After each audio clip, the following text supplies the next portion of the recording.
Hey everybody, it's your boy SergDragon, and welcome back to another edition of the Heavens Monsters Podcast. With me always is Terrence, aka T-Money. If you smell what the lion is cooking. So today we're going to cover 2 episodes of Impact Wrestling, starting on August 30th. And as well as, oh damn, I forgot the date. We'll check it in just a bit. Because, August 6th, because August 7th was Saturday. September 6th. Got my months mixed up. We start the show with a brawl between, no, that's not it. Yep. We start the show with a fatal 4-way X Division style match. With TJP, we're in Mexico. I almost forgot to mention that. We're in Mexico, so we got them AAA wrestlers. So we got TJP fighting against Golden Magic versus Trey from the Rascals versus Toros. If you remember TJP, he was the original Suicide. Also a former Cruiserweight champion and Cruiserweight tournament winner. And X Division champion. Ultimately surprising on getting the drop on TJP, Golden Magic gets the win. And Golden Magic is one of those typical luchadors that look similar to other Dragon-style fighters. I don't have a photo of him, sadly to say. Ultimate Dragon? I'm glad you mentioned. I didn't Ultimate Dragon. Oh. Dragon-style wrestlers. Okay. But what do you want? What's Ultimate Dragon? I thought you said Ultimate Dragon. I'm about to say it. What?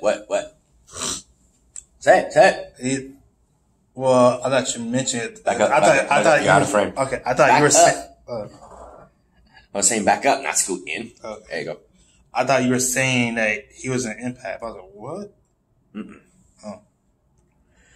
Next we have a locker room, as locker room leader, Madison Rayne makes a tag team match featuring Jordan Grace, Kiera Hogan for later tonight. Yeah, because there was a conflict on account of the fact that Sexy Star was sitting in a chair and Kiera Hogan was saying, that's my spot. She can't speak English. So she's like, what, ¿qué pasó? I guess a heel Latina went ahead and was telling like, whatever. Saying that it was her chair. It was like, then she set off saying, that ain't your chair. You don't own this place. You visiting. You ain't owning nothing. Did you also know about her controversy? Yeah, with Rosemary, Yeah. So they would have a match scheduled. The Rascals, Dez and Wentz would fight against Rick Swan and Willie Mack. Ultimately, it'd be Willie Mack and Rick Swan getting the win. After the match, both teams raised each other's hands in the middle of the ring. Good sportsmanship. Excuse me. Oh, hell yeah. Here we go. Cam Shamrocks responds to the comments made by Moose on social media and actually issues that he is going to be in Las Vegas in September. And when he does, he's going to show up. He's looking to fight him. Then we have Melissa Santos interviewing Moose, and he makes it very clear he's not afraid of Ken Shamrock. Paula Ba then comes up to his face and for the first time ever speaks perfect English and says, you, me, rematch next week, bitch. And he accepted. Oh, we're going to do this. Fine. Next, we have the Dizzy Hit Squad. Continuing their punishment. They don't call it perfect English, they call it little English. Yeah. They got themselves Dizzy Hit Squad on the farm, the Diener compound. But Raju seems to actually enjoy himself on the farm, particularly the horses. He likes horses. He's getting screamed at by the old man. He's like, Rajit, what? I ain't kind of like it here. They're doing all kinds of field work and stuff and getting into cow poop and shoveling it. They're like, oh my God, it stinks. Next, we have Sami Callihan sending a message to Impact Wrestling Management saying he either wants Brian Cage, the Impact Champion, to come next week to announce his medical condition. He's giving him 7 days to either be stripped or put in a match where he is going to win or not. Because he wants that title and he doesn't care who he's going to have to go through to get it. So that following week, we would have Brian Cage's answer. So let's see with that. Knockouts champion Taya Valkyrie is in the ring to name her final challenger before breaking the record. So it wasn't this week. I thought it was going to be this week. That once it came around, that would be the record. Nope, it's going to be the next time around that she will break the longest title holder of Knockouts champion. Who had it last? Knockouts champion?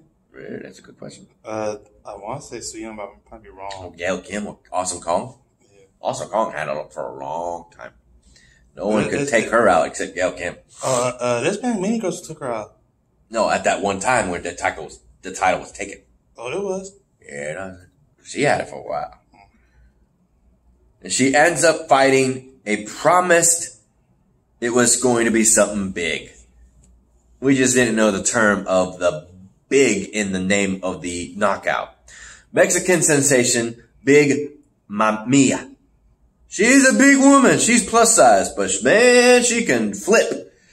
Sadly, her flipping skills didn't do the job because when she flipped, she ended up hitting nothing but the mat. Because Taya Valkyrie saw it coming and moved out of the way and ultimately hit her with a finishing move. Okay. Yep. Ultimately getting a Knockouts champion. Taya Valkyrie with Johnny Bravo is the winner and retains her title. Damn. The big lady.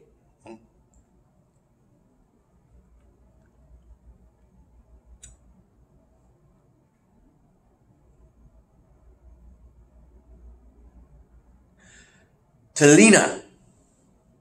There we go. Damn, what was her name? What was her English name? That's not her real, that's not, oh shoot. I'm trying to remember that woman who had a gimmick change and then she changed it back. Emma was on AAA Wrestling and now she's officially on Impact Wrestling. Emelina, they call it. Uh-huh. Well, she goes by Talina Dashwood now. Because when she said that Taya Valkyrie was saying nobody can take that title from her, she stepped up because she heard that she was the hot thing in AAA. She was the new hottest thing in women's wrestling. But here's the thing. Everybody was thinking that it was going to be her that took on the title.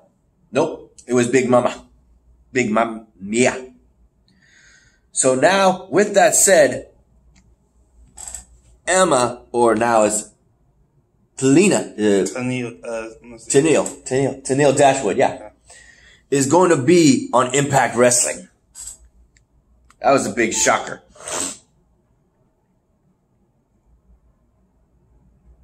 And Taya Valkyrie is in retreat. We then have the match of Kiera Hogan and Vanilla versus Madison Rayne and Jordynne Grace. Well, with Madison Rayne versus Jordynne Grace and Chica Tormenta. Which is weird. I thought that was a Sexy Star. I guess not. Anyway, the match would continue until it was interfered.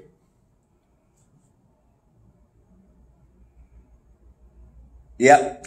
Madison Rayne entered the match and ultimately Jordynne Grace and Chica Tormenta won by disqualification. And coming to their aid would be none other than Rosemary. At that moment, we would have an announcer say that the people in the back, the Impact Management had just decided to turn this match into a 6-person match. So now we would have Kiera Hogan, Vanilla, and Madison Rayne versus Jordynne Grace, Chica Tormenta, and Rosemary. In short, Rosemary's team won. Ace Austin stages a robbery of Eddie Edwards' wife, Alicia's purse, and does all the effort to beat the living hell out of the guys and actually come out of the ocean water as sexy as possible. Like, what the hell? Seriously, dude, she's not buying it. She was more issued about what was going on and where's this purse snatchers. We then learned that the purse snatchers were none other than Reno Scum. Reno Scum asked for the money, and he says, I got it. We can get, it's in my car. That's what they always say. Nah, we walk into the car. And he said, did she buy it? And he cockedly said, they always buy what I'm selling. Next, we would have the North confront LAX in the clubhouse. Funny, the clubhouse looks like the stairwell of a building. What the heck? It would be issued that they have no problem defending their titles. But it would be Ortiz that actually opens his mouth and says that they are willing to die for this company. And that they said they would bet everything. It would be all ego paid saying that we'll bet your careers. And he opened his mouth once again and said, it's done deal. Conan is trying to back this off, but he said, no. If it's a done deal, it's a deal. It's on. We're doing this. So it would be titles versus careers in the next following week. If LAX loses, they leave Impact Wrestling. And I got a comment on that on the next episode. Cause I gotta tell, I don't know if I said it already, but I told this to the guys. Woohoo! We'll see.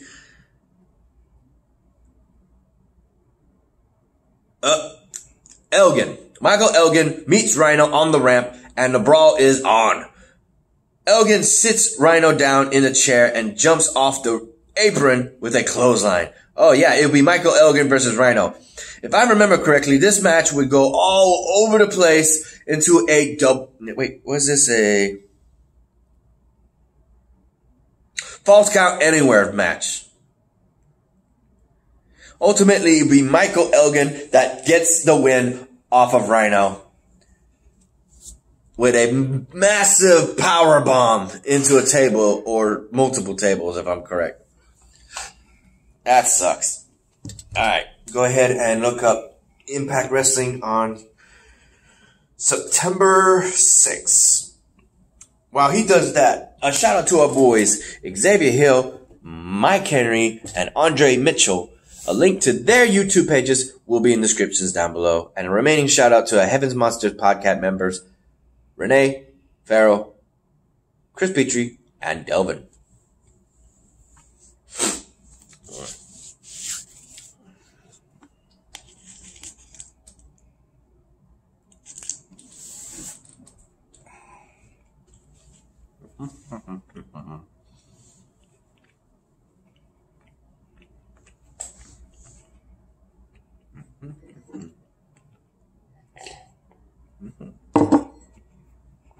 All right. One second.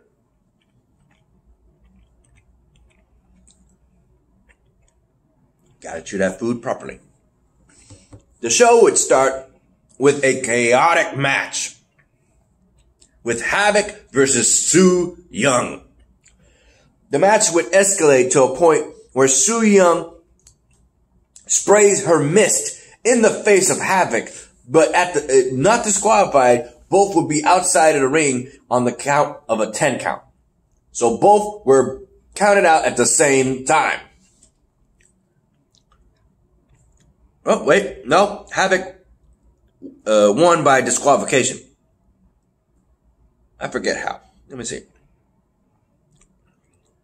Yeah, the referee saw the red mist, ultimately ending in a disqualification. That's a first. I guess they actually saw it this time, huh? For it to be a disqualification. Outside stuff. Next, we would have the match Moose versus Paula Ba. In that match, Moose would actually use the sit-down press on Moose, but Moose saw that coming and prepared himself. Ultimately, that's how Paula Ba ended his matches, with that move. But Moose covered himself up to take a blow and was able to kick out. In that opportunity, Moose would actually dodge Paula Ba from hitting the corner and use his no jackhammer needed spear, ultimately getting the pinfall. Insult to injury, Paula Ba is now put into an ankle lock by Moose, sending a message to Ken Shamrock for his, I guess, match at Las Vegas. Tessa Blanchard asks Tommy Dreamer to stand by her side as she looks to put an end to OVE once and for all. Tommy Dreamer tried to talk her out of it, knowing that his history, he wanted to not have anybody else go that road. It's such a hated rivalry. He could have had more title shots, more title reigns, but no, he did not. In the end, he agrees to her terms, and now he goes to war with OVE coming soon.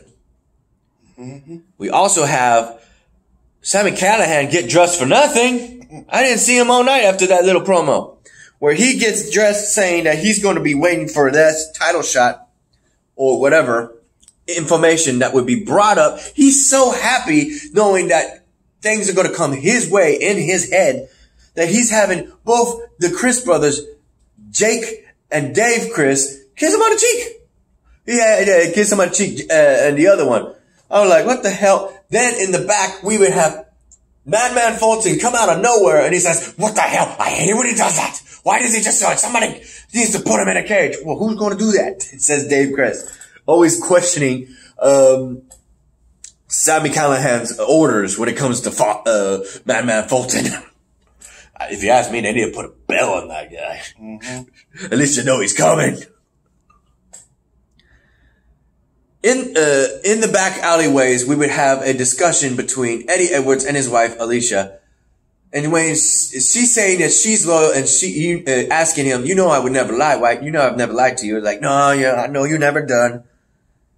We would have a strange, unknown, beautiful woman come up to Eddie Edwards in front of his wife, talking like they had a damn sleepover last night. Mentioning key words, saying Kenny and all that. You show me your Kenny and all that. What? And it just sent an eerie message. She slaps him, and he's just confused, like, huh? What? What's going on?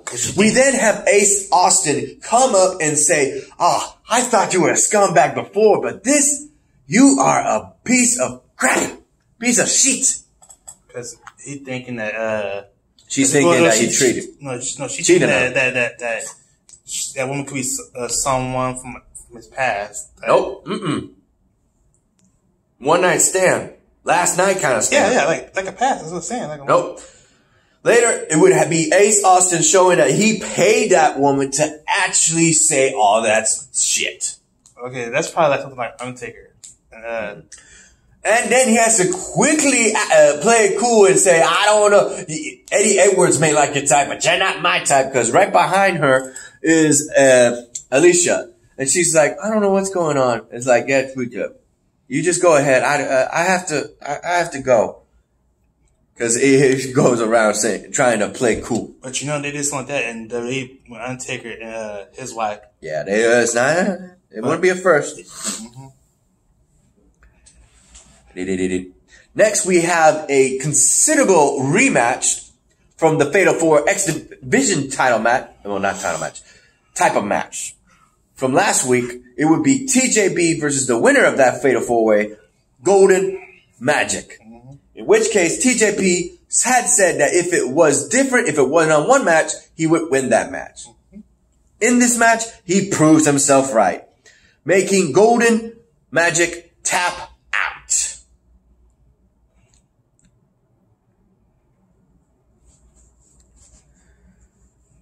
Ace Austin almost gets caught paying attention.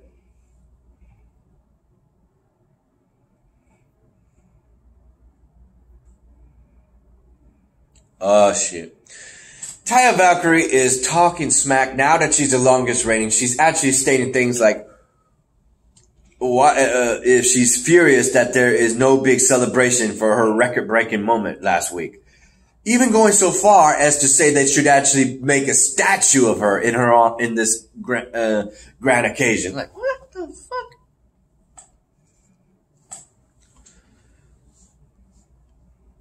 We also have somewhat of a 70s or 80s guy called Johnny Swinger coming to Impact Wrestling. I don't know this guy. They did this in WCW. Next, we have Kiera Hogan. Yeah. And Madison Rayne confront Talina Dashwood, saying that just because she's another newcomer, thinking they can just jump ahead of the line, skipping everybody else.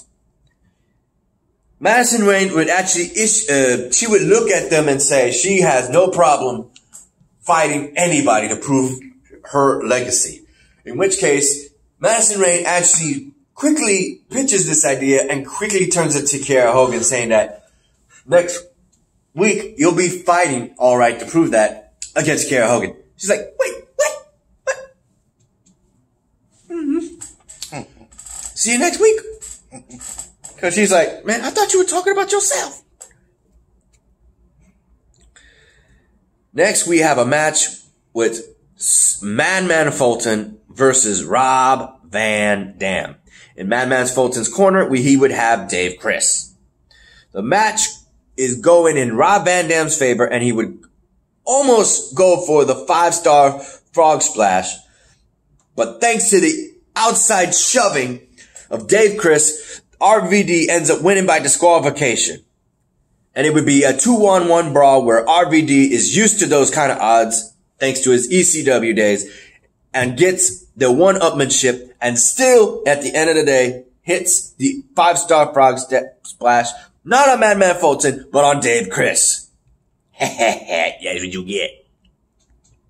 Oh, I love this segment, man. I love this. We would have, since they're in Mexico, we would have Dez and Wentz sitting in the treehouse wondering, man, where's Trent, man? Where's Trez? Where's Tez, man? I don't know, man. He's looking for good. We need the stuff, man. He actually comes in, he's hurting, and he's actually saying, I look for the regular guys, they can't sell it. I'll actually try to actually work with the guys, but they say I failed the drug test. So they were trying to get high, and they go, he's the white guy's choking him, a whiz, and he goes, Des takes him away, and he's like, oh, thank you, man. Like, now he's choking him. I don't know where it would be Rick Swan and Willie Mack coming in like, what the heck is going on, guys? And then they ain't got the stuff, man. We get sober, man. We get sober. We ain't got the stuff, man. And it's like, what's stuff? And it's like, Willie Mack is like, oh, that kind of stuff. So they looking at them like, we know what you talking about. We got that stuff. Yeah, we got it. Because of the fact that when we get partying, we got it. We got to get that stuff. So they puff it up, get it, and this room has got that effect where it's smoking and they getting high as hell.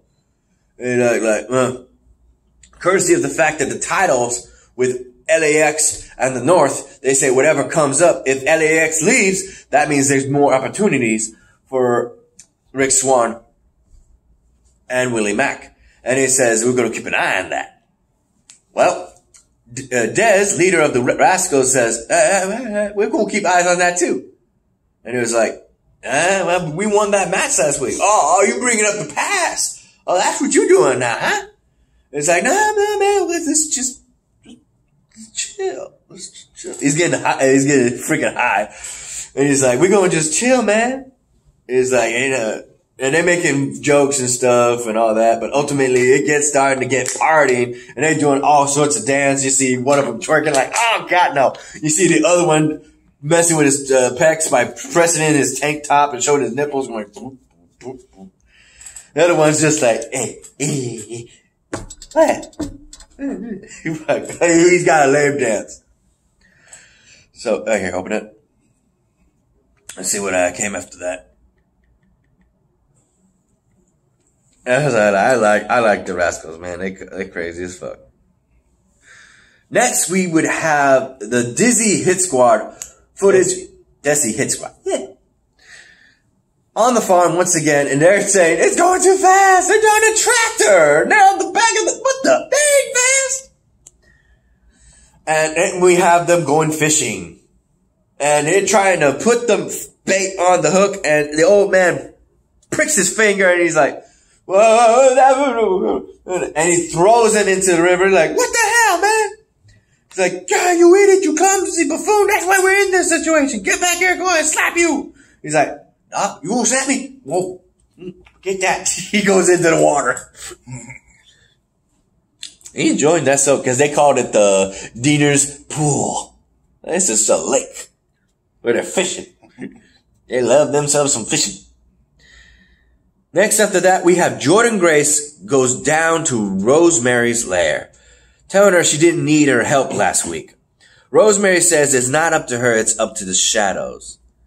So if she should help her again, it's because the shadows demanded it. Whatever the shadows may be.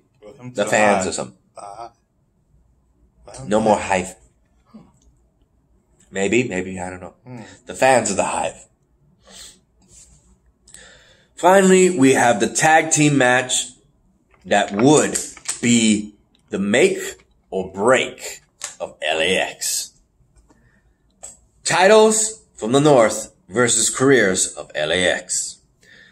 The match would be intense, ladies and gentlemen, but ultimately the end would come disappointingly. Thanks to a tag team work of the North hitting Santana with the North special and Josh Alexander jumping Ortiz, preventing him from entering the ring. They get the pin, 1, 2, 3, and LAX is gone. They say their goodbyes. They bow their heads. Thank you, LAX. Thank you, LAX. So, that's sad. In other news, I saw on Instagram before this showed up, and I showed him to my boys that LAX is now in AEW. Which I already knew. Yeah. That's what he told me. Yeah, but the other guys didn't know. They was like, ah! So now LAX made their appear on there, and they are taking names already. Lastly, we have the information given to us by a healthy-looking Brian Cage and Melissa Santos. Ultimately, it would be announced that he's not medically cleared until 6 weeks. They would say that they should take the title. He said, hell no. He won the title whilst injured, and he defended the title while injured. He's going to defend that title at Bound for Glory against Sami Callihan in 6 weeks. So be ready, because that's going to be a good match. Oh, I just want to point out, if y'all remember this girl here, right? Her name was, she's a former Impact, TNA Impact wrestler, and her name was Brittany. If y'all remember, she was the one that had a crush on Samuel Shaw. And now, and this has been announced that she is been signed to WWE. And Scarlett Bordeaux Too. She's coming to WWE. But will she? Will Killer Cross be behind her?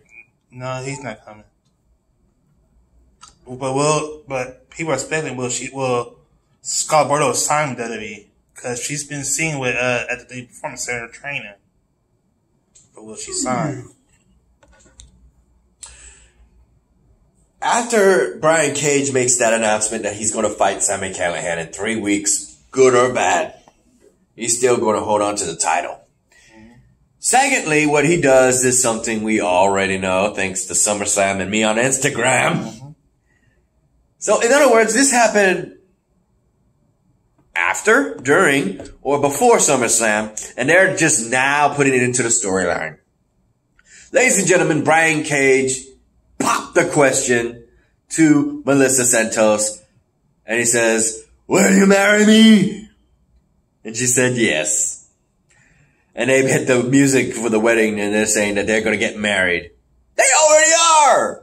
We saw the wedding photos. It was beautiful. They are somewhere in the UK. And boy, they had a feast. Yeah. They just doing that in case no one knew. Some of the fans didn't know about it. I wouldn't be surprised they're going to put a storyline where the OVE, mainly Sami Callihan, is going to try and pick a fight and ruin their second wedding, their stage wedding. They probably will crash. OVE does everything they want. Mm-hmm. So, anything else to quote my brother? Last comment. Oh, I'm good. Alright, ladies and gentlemen, that will be it for the show. If you liked this video, give it a thumbs up. If you didn't, give it a thumbs down. Hit that subscribe button right there. If you like the content, and hit that notification bell right here for the next Heaven's Monsters podcast. I'm SergDragon. This is T-Money, and we'll see you next time. Bye. Peace out.